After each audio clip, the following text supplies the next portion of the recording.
नमस्कार, मैं हूं केशव पंडित और आप देख रहे हैं देश का तेजी से बढ़ता एटीवी न्यूज़ चैनल। इस वक्त आप देख रहे हैं हमारा खास कार्यक्रम कवि। जी हाँ, जहां न पहुंचे रवि, वहां पहुंचे कवि। ये कहावत तो बहुत जो है पुरानी हो गई है। लेकिन अब ये लगता है कि मंचों से कहीं न कहीं कविता भी गायब होती जा रही है और कवि भी गायब होते जा रहे हैं। पुराने समय में जब इंदिरा गांधी जी आती थी, अटल बिहारी वाजपेयी जी आते थे, तो कविता से शुरुआत होती थी। आज शुरुआत नेताओं से हो रही है, भाषणों से हो रही है, लेकिन पहले जो है मंच पर जो माध्यम था वो कविता था और कविता के माध्यम से लोगों तक जो है आसानी से हर बात को पहुँचाया जा सकता था। किसानों के ऊपर कविताएँ थीं, युवाओं के ऊपर कविताएँ थीं, महिलाओं के ऊपर कविताएँ थीं, बच्चों के ऊपर कविताएँ थीं, हर समस्या पर कविता होती थी, हर बात पर कविता होती थी। आज कविता और कवि दोनों ही मंच से विलुप्त से होते जा रहे हैं, लेकिन उनको बचाने के लिए बहुत सारे संगठन खड़े भी हैं।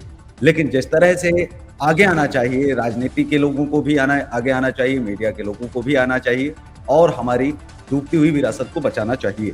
इसी क्रम में एटीवी न्यूज़ चैनल द्वारा एक कवि के नाम से प्रोग्राम किया गया ताकि हम अपने कवियों को, जो नवोदित कवि हैं, जो प्रख्यात कवि हैं, जो युवा कवि हैं, उनसे हम अपने देश के और विदेश में बैठे हुए जो हिंदी के माध्यम से या अन्य भाषाओं के भी जानकार हैं, तो वो लोग जो है हमारे हिंदी कवियों को सुन सकें और समझ सकें।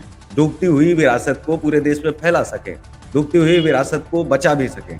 तो इसी क्रम में हमारे साथ में उन्नाव उत्तर प्रदेश से नरेंद्र कुमार जी आज हमारे खास मेहमान हैं, जिनके बारे में हम जानेंगे कि वो कविताओं में कैसे आए, कैसे कविता लिखने लगे। भारतीय वायुसेना में वर्तमान में कार्यरत हैं, लेकिन उन्हीं की जुबानी हम सुनते हैं कि वो कैसे, कहाँ तक का सफ़र अभी तक का कैसा रहा है और सफ़र की जो शुरुआत है वो कहाँ से हुई थी। नरेंद्र साहब, बहुत-बहुत स्वागत है आपका एटीवी न्यूज़ चैनल पर। सर बहुत बहुत धन्यवाद, आभार बहुत बहुत आपका। और सर आपके टीवी चैनल का मैं बहुत बहुत आभार व्यक्त करता हूँ जी। जो हमें इस चैनल में आने का मौका दिया। इसके लिए मैं आपके टीवी चैनल का बहुत बहुत आभार व्यक्त करता हूँ और मैं जी। ये दुआ भी करता हूँ कि ये दुनिया, देश दुनिया के, भारत के सभी हर एक कोने पर आपका चैनल प्रसारण हो और जी। मुझे आपने इस मौका दिया, इसके लिए मैं आपका बहुत बहुत आभार व्यक्त करता हूँ। मैं गाँव ओसियाँ, जिला उन्नाव से मैं आप सभी का हृदय से अभिनंदन करता हूँ। और सर मैं आपको बताना चाहता हूँ, जैसा आपने बताया है कि मैं कविताएँ भी करता हूँ, तो मैं सर बहुत तमाम सारे मंचों में पढ़ता रहता हूँ, मुझे समय भी मिल जाता है। मैं मेरे भारतीय वायुसेना में रविवार को छुट्टी रहती, तो मैं उस उपलक्ष्य में तमाम सारे मंचों पर जाके कविता भी पढ़ लेता हूँ, मैं सैनिकों के बारे में बताता भी हूँ सर। और जी। आज आपने जो ये इतना बड़ा कार्य किया, इतना बड़ा काम किया हमारे लिए, ये गर्व की जी। बात है। आपके टीवी चैनल के माध्यम से लोग मुझे देख रहे हैं और जो मुझे सुन रहे हैं, इसके लिए मैं आपका बहुत-बहुत आभार व्यक्त करता हूँ सर। नरेंद्र जी, मैं आपके बारे में जानना चाहता हूँ, कहाँ से आपको जो है लगा कि आपको अब आपके अंदर भी ये विधा है, वाणिपुत्र आप हो गए हैं, माँ सरस्वती का आशीर्वाद आपको मिल गया है कि आप रचनाएँ आप लिखने लगे और किस प्रकार की आप रचनाएँ लिखने लगे? कहाँ से प्रेरणा मिली? किससे प्रेरणा मिली? कविताएँ देख कर के या परिवार में भी लोग आपकी कविताएँ या साहित्य से जुड़े हुए हैं? जी। सर मैं एयरफ़ोर्स में जब नौकरी करता था, तो वहाँ पर जी। हिंदी पखवाड़ा करके एक प्रोग्राम 14 सितंबर को होता था। तो मैं अक्सर जी। हर बार भाग लेता था, तो मुझे हर बार प्रथम प्राइज़ देते थे। वहाँ के अधिकारी भी, ग्रुप कैप्टन, विंग कमांडर, तमाम अधिकारी कविता सुनाते थे। तो मैं जी। जब अक्सर सुनाता तो मुझे प्रथम प्राइज़ दे देते थे। तो बोलते थे नहीं, कुछ ना कुछ इस लड़के के अंदर है कि वो आप ही यहाँ पर सुना रहा है, तो कुछ ना कुछ कारण है, तो मुझे प्रथम प्राइज़ दे देते थे। तो सर मैं वहीं से भी प्रेरित हुआ कि मैं कविता कर सकता हूँ। तो मेरे जो गुरु रहे वो विख्यात शायर डॉक्टर तो नहीं कह सकता हूँ, मगर मुनव्वर राना साहब कह सकता हूँ। जी। मुनव्वर राना मेरे गुरु रहे, उस्ताद रहे और हमारे सबसे फ़ेवरेट कवि डॉक्टर कुमार विश्वास जी रहे, जो मैं उनको लगातार मिल भी चुका हूँ। मेरी 2 किताबें ऑनलाइन पब्लिश हुई हैं, जो गूगल पे एवं फ़ोन पे पर मिलती हैं, अवेलेबल क्या हैं। नाम है उन तो मैं पुस्तकों के, जो आपकी पुस्तकें हैं, उनके क्या नाम हैं? क्या उनमें किस प्रकार के गीत हैं? जी। सर जो मेरी पहली बुक 2022 में पब्लिश हुई, उस बुक का नाम है पुकारेगा तुम्हें, वो अभ्युदय प्रकाशन भोपाल से हमने पब्लिश कराई थी। और दूसरी बुक थी 2023 में, उस किताब का नाम था कुछ याद आया और वो किताब हमने दिल्ली के यंग राइटर्स पब्लिकेशन से पब्लिश कराई थी।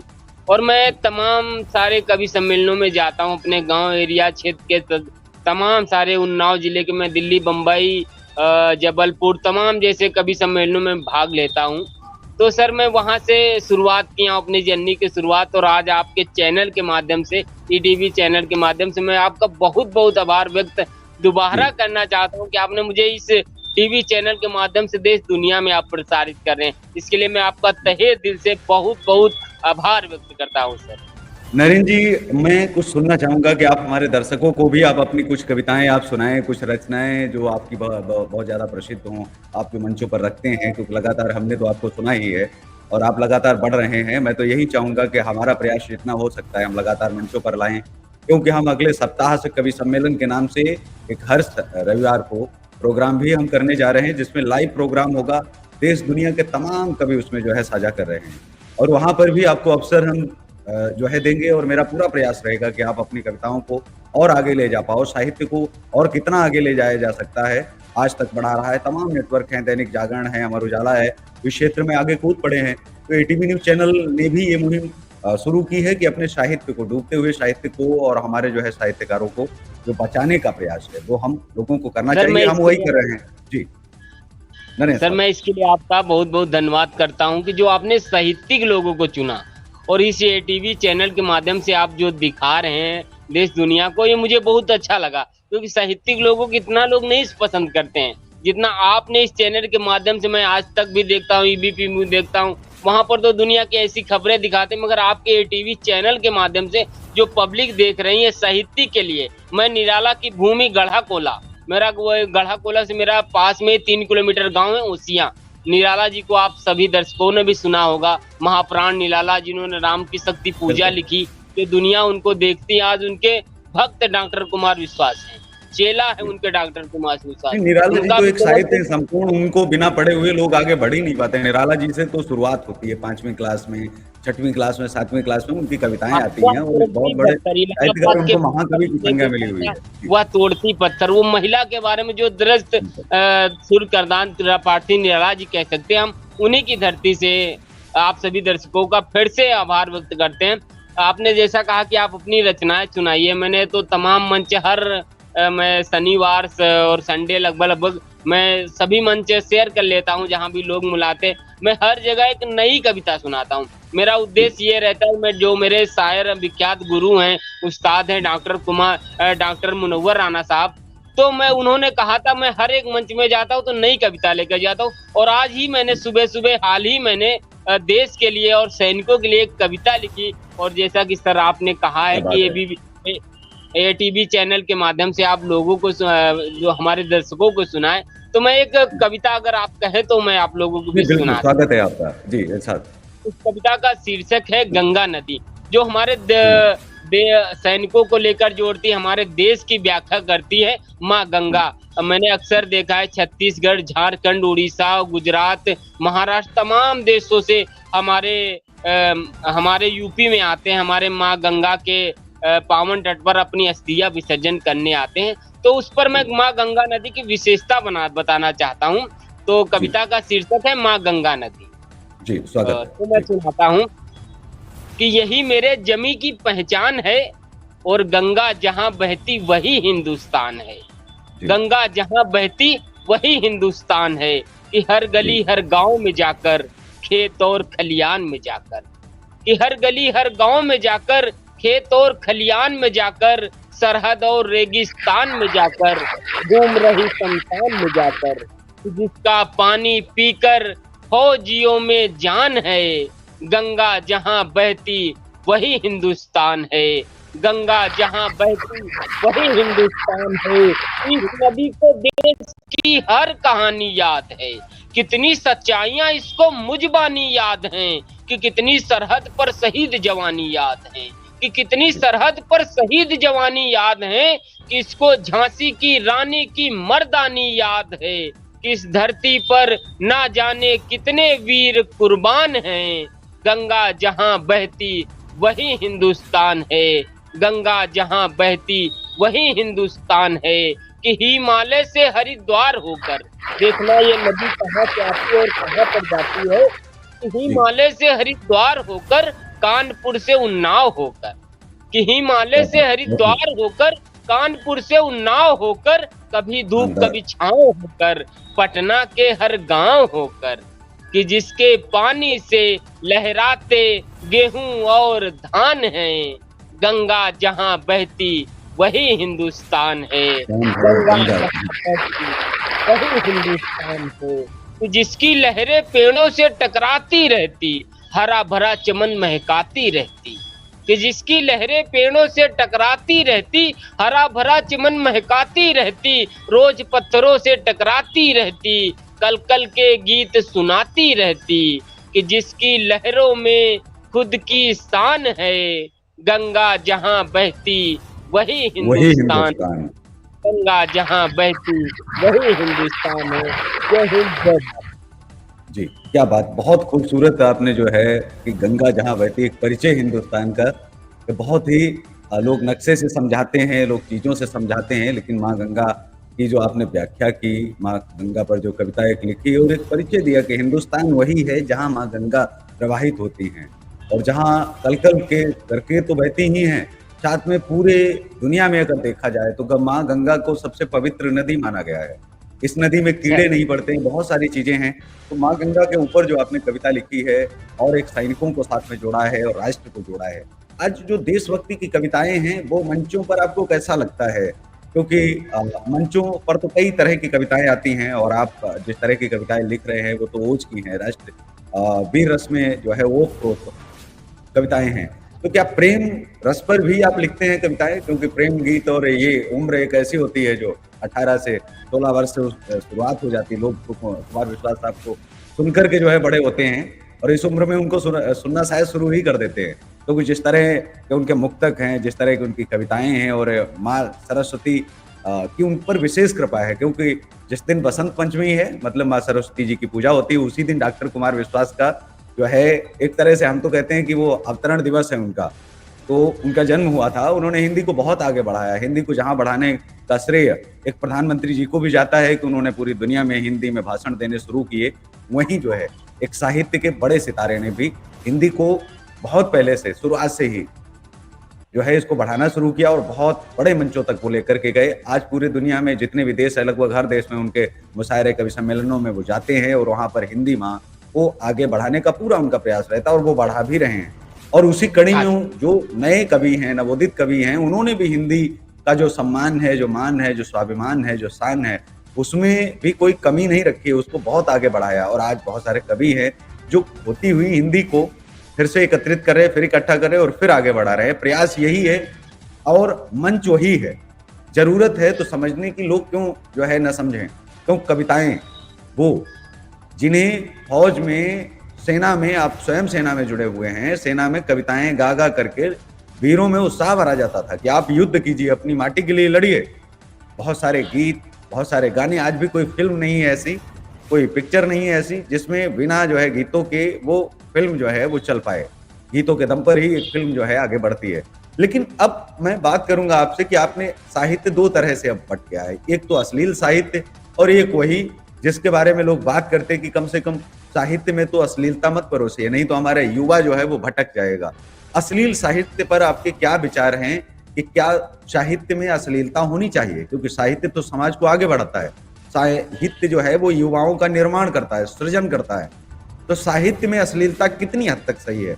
लेकिन वहीं दूसरा तर्क ये है कि आज व्यूज और दर्शक और पैसा के लालच में आकर के लोग साहित्य को बेच रहे हैं, एक तरह से दांव पर लगा रहे हैं और कह रहे हैं कि हमको साहित्य की विरासत से कोई लेना देना नहीं है।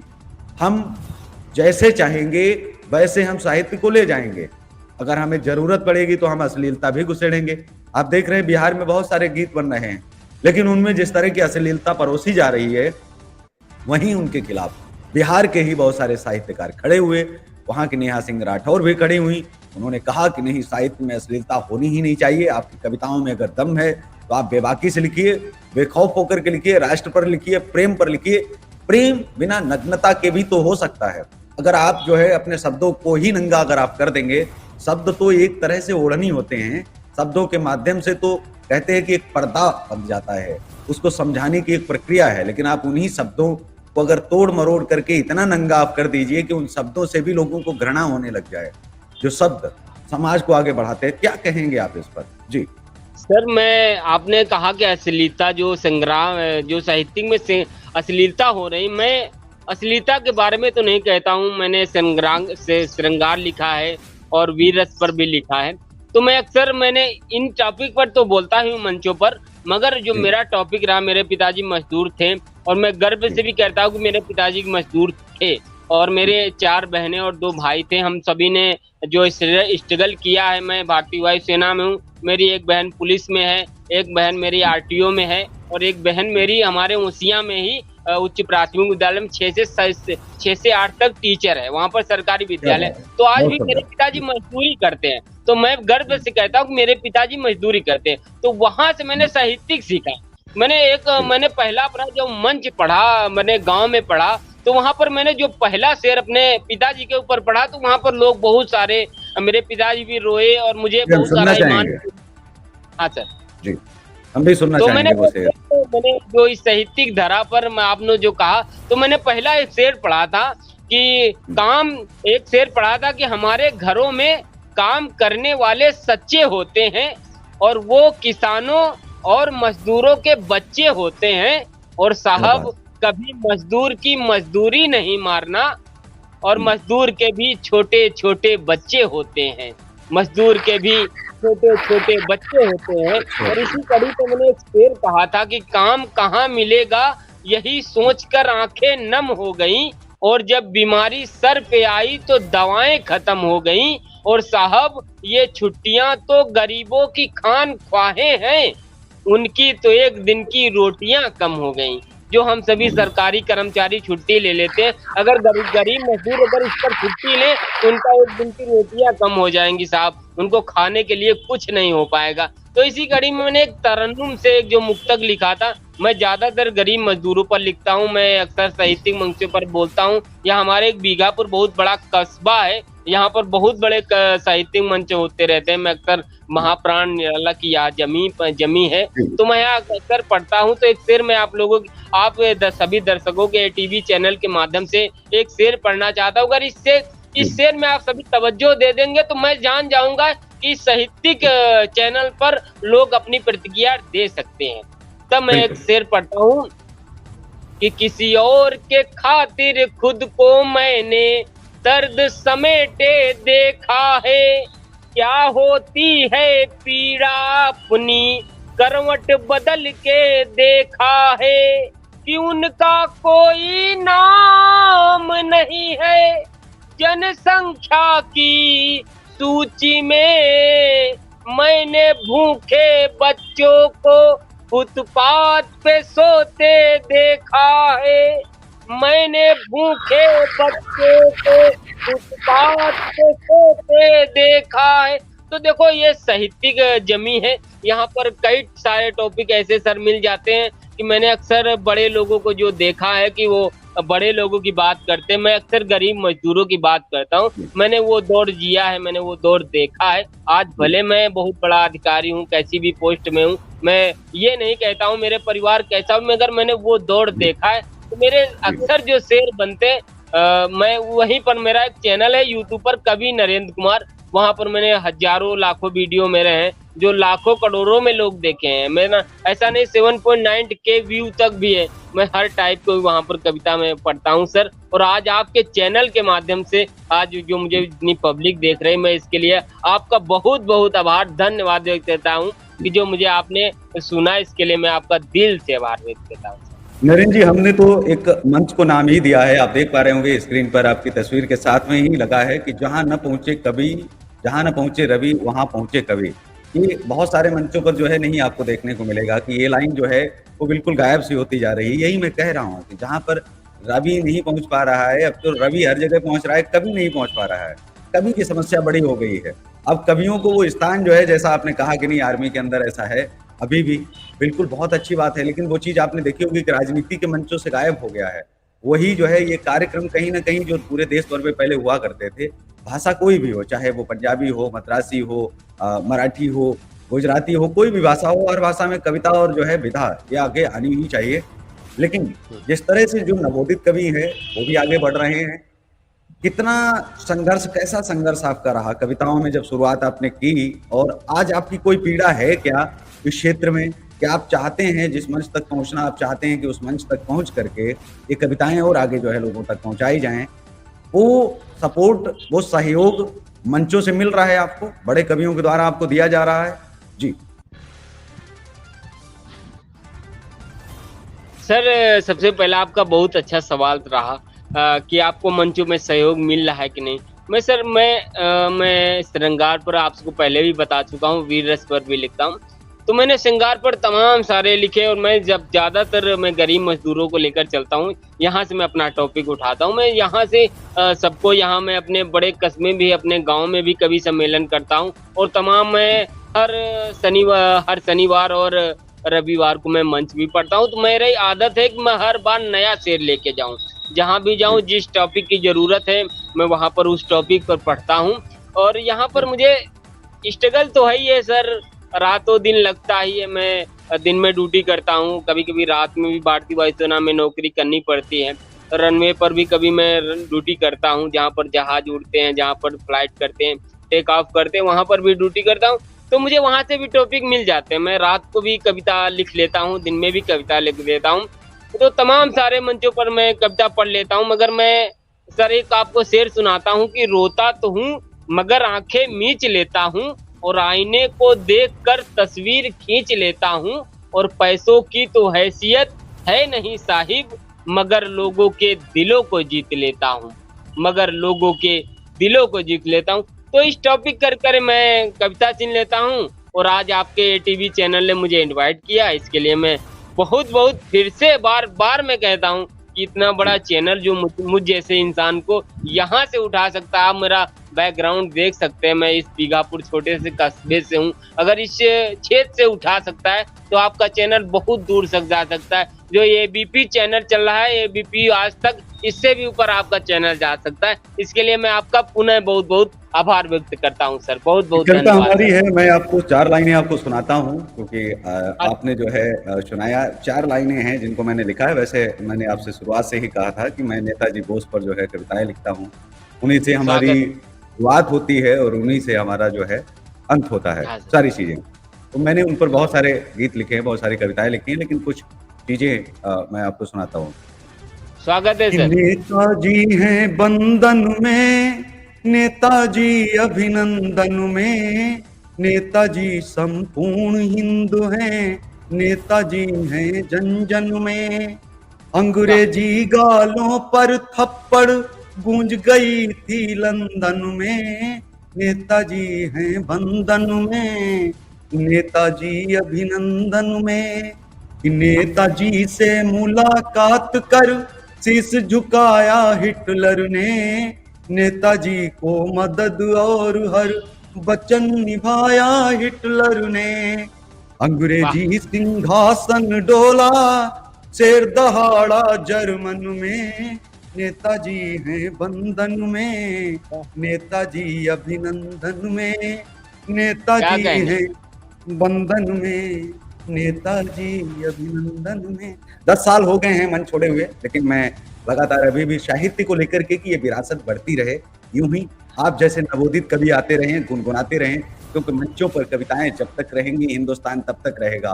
और हिंदुस्तान को जीवित रखना है, हिंदुस्तान को बचाए रखना है, तो हमें माँ गंगा को भी बचाए रखना होगा, हमें अपना इतिहास और अपना साहित्य भी बचाए रखना होगा। इसके लिए ज़रूरी है कि हमारे नवोदित साहित्यकार हैं, उनको हमें संरक्षित करना होगा, उनको आगे बढ़ाना होगा, उनका मनोबल भी बढ़ाना होगा ताकि वो बहुत अच्छा लिख सकें और अच्छा लिख सकें।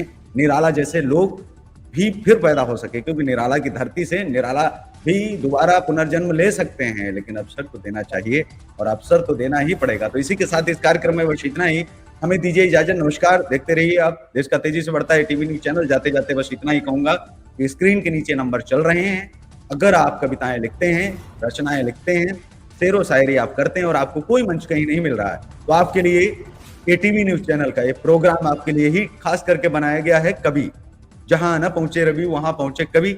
आप इस मंच पर आकर के अपनी कविताएं आप प्रस्तुत कर सकते हो। हम देश दुनिया में अपने चैनल के माध्यम से, सोशल मीडिया के माध्यम से आपको पहुंचाने का पूरा प्रयास करेंगे, ताकि आपसे मंच साझा होने लगे, ताकि आपको लोग बुलाने लगे और आप भी कवियों की लिस्ट में आप जो है शामिल हो जाएं और अपना अपने गांव का नाम, माता पिता का नाम आप जो है रोशन करें।